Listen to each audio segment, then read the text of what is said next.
Hello everyone, this is Critic giving you game 1 in a series between Liquid Snute and Liquid Taeja here on Star Station. Snute spawning as the red Zerg on the top right hand side of the map, meanwhile Taeja spawning as the blue Terran on the bottom right.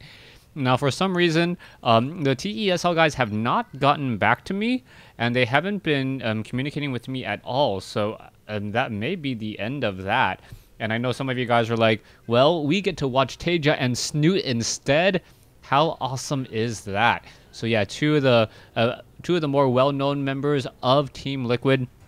I believe they're still part of Team Liquid. I haven't been able to keep track of the international scene nearly as much. Now facing each other in a best-of-7 series. Hopefully the games will be all very entertaining for you. I don't know if I'll be able to cast all 7 games in one sitting. I do have a day job, and I am also a father. So if you hear a baby crying, you may all of a sudden be introduced to a pause screen. Now, this is a TVZ here on Star Station. I believe it is forced cross spawns. And with forced cross spawns, you have a little bit more room to work with and maneuver. You have options for your second or third base, either this base here, which does have a really wide open ramp that's uphill, but it's only one real entryway as long as you're able to secure this area here, or you have this third base here, which then allows a multiple 3-prong attack, this side really not used all that much. We'll see if that will be the case, as we are going into a semi-standard refinery. It looks as though we will either be going into Reapers or Hellions from Taeja as his harassment strategy. Meanwhile, Snute has decided to open up with the economic build. You can see that the spawning pool just now going to get placed down. And with that, he is going to be sitting on a fair amount of minerals. Snute really hoping to abuse the fact that Zerg players can really train up a lot more workers much more quickly. Also, their hatchery is a full 100 gold cheaper than, say, a command center or a nexus. Yes, I do know that you sacrifice the drone, but I think most Terran players and most Protoss players would say, you know what, if I sacrifice the probe in order to build that nexus and it costs 100 cheaper, then they may want to do that, at least in the early stages of the game, where command centers, nexuses, and hatcheries are so important. Snute now on the way out. What is he going to be doing? This one particular drone, so gun-ho, does have minerals in his mouth. It looks like he will be letting them go and then heading off to do a bit of mining. Queens quickly being trained up. We can see that it is 16 workers here. And this is the perfect saturation that you want to see from high-level players. Meanwhile, a Reaper now coming in from Taeja. Taeja opening up with a single Reaper, and it will be able to get in some damage here as the Zerglings just now pop out. The drone now trying to get away. Oh, perfect timing to turn into a Spore Crawler right there. The Spore Crawler, a very, very good building of choice, as it does build relatively quickly and is relatively inexpensive and can be built anywhere on creep. Otherwise, the Queen now coming back over as well. So there is going to be 2 Queens, and Snute is going into that Quad Queen play. Quad Queen should be able to handle these 2 Reapers, as the Queens and the Reapers are now battling it out. Zerglings now going to be coming over as well, as the Zerglings and the Queens doing a little bit of back and forth. There you go. One Reaper does get taken down, as Taeja losing one early Reaper. That is going to set him behind. His harassment potential has fallen off significantly as the Reaper now trying to get away. Snute does have a 42 supply advantage compared to 24, but that is because there is 8 supply in Queens, and now 10 drones being trained at a time. Snute simply going off the hook here with very, very, very heavy drone production. Drone production 34 to 23 now in total count. Metabolic boost nowhere in sight, as the Reaper not going to be able to stop this hatchery at all. Following this up, Taeja looks as though he's going into what I do believe Hellbat drops. Hellbat drops extremely effective, as a Queen is already midfield, and the Queen does have very good range. The Queen able to play a game of darts. That Reaper with that natural regeneration combat drugs, not natural regeneration.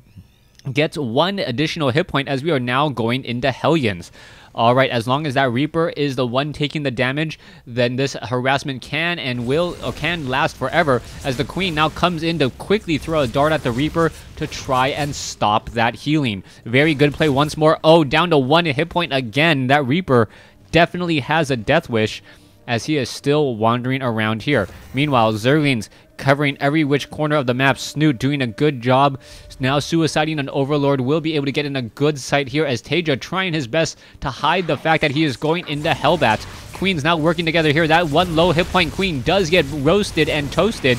Nicely done there, as a new Queen now coming over as well. A second Queen does get taken down, as Snute was unable to get the transfuses off. That is going to significantly slow down Snute. He only has 2 Queens for 3 hatcheries.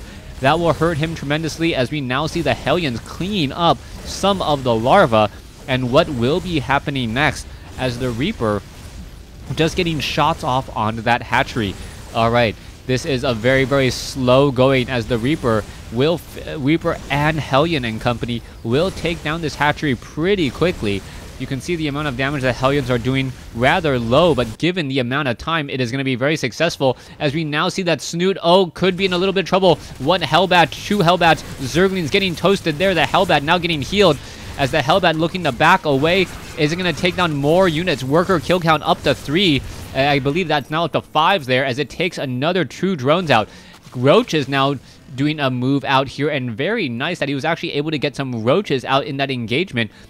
Snute staying on top of the fact that the larva was not targeted. If Taeja had repositioned his Hellions to be right here instead, shooting upwards and also torching those larvae, those Roaches would have never come into play. Now, what is Taeja's response going to be? He has dealt a little bit of damage. We are, in terms of supply, fairly even. Harvester count 55 to 45, as we now see a 3rd base being built by Taeja, and will be lifted off and landed soon. So far, this has been a really, really just heavy pressure, heavy tactic game from both of these sides. But Taeja looks to be bringing in a massive amount of damage, both against light units and also against Roaches. That's exactly what he needs. He does have Stim, but without without double training medevacs, the number of medevacs on the field may be rather low. The current medevac count is sitting at 2, one of them relatively low on hit points, as we're now going to see the Hellions now making their way in. Zerglings coming in as well. Marauders, and now just focusing on the Roaches, taking them down. Snute has to give up this forward position, as the Roaches are now dealing a bit of damage as well. Queens are now coming in. There goes the hatchery, as the Broodlings come in and join in on the fight, only to get torched down by those Hellbats. The Hellbats dealing a massive amount of damage, as Snute now looking to retrain more units and try to come out ahead. However, the low hit point Roaches are not getting focused fired here, and the Roaches are really the significant amount of DPS. Alright, let's take a look. The Queen now trying to, the medevac now trying to run away here. You can see that there is a hatchery down over here, but with the Marauders and the Reapers so low on life. Oh wow, the Reaper is currently regenerating his hit points while in the medevac. If you guys did not know that, I guess it makes sense. The Reaper is regenerating hit points while inside the cargo bay, looking at those Marauders going, hey, what's wrong with you? Alright, here you go. Reapers are now down, as we see the Overlord trying to spew creep, not going to be able to do it in time. Banelings getting cancelled there, as we now see that the Overlord is just doing a quick flyby. Snute is sitting on a 3rd base already, quickly replacing the one that he lost, and Snute now trying to get up into 4 bases. After that little bit of a seesaw back and forth battle, we are still neck and neck in this match. I forgot how exciting StarCraft 2 in the hands of the highest level players could be, as we're now looking at Marauders and Marines making their way here to the 12 o'clock position. Taeja has whittled away a little bit of an advantage, and now he needs to press it, as he does have an army supply advantage like none other. 53 compared to 22. Banelings now need to make their way in. Roach is now trying to engage. Are we going to see enough medevacs, though? The Marines and the Marauders are upgraded at 1-1. The Roaches are still 0-1, and now going into 2-2 upgrades for those Banelings. Banelings now trying to make their way in. Are they going to find their targets? Are they going to hit anything and destroy the Marauders and the Marines? They do destroy all the Marines, as a couple of Marauders are all that are left. Each Marauder having their own medevac girlfriend, so to speak, as they are now running inside here to maximize their damage. Is it going to be enough to really carve out enough of a lead, as Taeja is still macroing back at home? He decides to retreat with 3 medevacs. Oh, the Marauder is now looking to come back in. What is Taeja doing except holding over here in a holding pattern? A large group of Marines now making their way over. There are Marines, combat shield. Let's go, siege tanks. Oh, supply depot gets up just in time as the siege tanks are now trying to run away. A little bit of splash damage coming in as the medevacs and the Marines are coming back in. A beautiful, beautiful squadron or platoon move here, as that is a massive number of Marines. No banelings over here as the hatchery will fall. There goes the hatchery now, as all the units have been picked back up. It is 3 bases to 3 bases. A quick snipe there, as you also saw Snute canceling the larva in order to rebuild that hatchery. Nicely done once more, as Snute now tries to get back into this. We are going into hive tech. We do have infestors. Fungal growths would be extremely important in this next fight here, as Taeja now makes his way off to the north again. You can see there are roaches and queens in position. Looks like they will all get taken down. A large number of banelings may try to splash in onto this group, but the control of the Zelnaga tower revealing everything here. The siege tank may try and take down the banelings. Are we going to see a baneling splash there? No. Fungal growth hitting, and Snute gets in a very good engagement there, but the follow-up by Taeja may be too much. Another baneling hit is going to land, as the medevacs are now starting to outnumber everything else. There are still a handful, or a large group of Marines, in fact 3 dozen, as the medevacs will be healing them 6 to 1. Overlord still popping in the skies. Liquid Snute still needs more banelings, but I don't know if it's going to be enough. He also needs more infestors. How many infestors are on the field? Only 2. None of them have enough energy for fungal growth.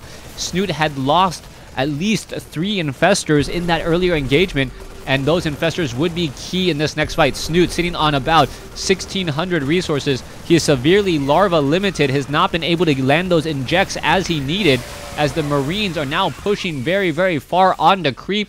And it looks as though, oh, Snute, is he going to land a fungal growth? There it is, a beautiful fungal growth there. Are we going to see another one? It doesn't look like it, as we are low on energy. And there's the GG. Taeja taking game 1 in this series. A very, very good game between Liquid Taeja and Liquid Snute. Thanks for watching. Thanks for listening. Please stay tuned for game 2.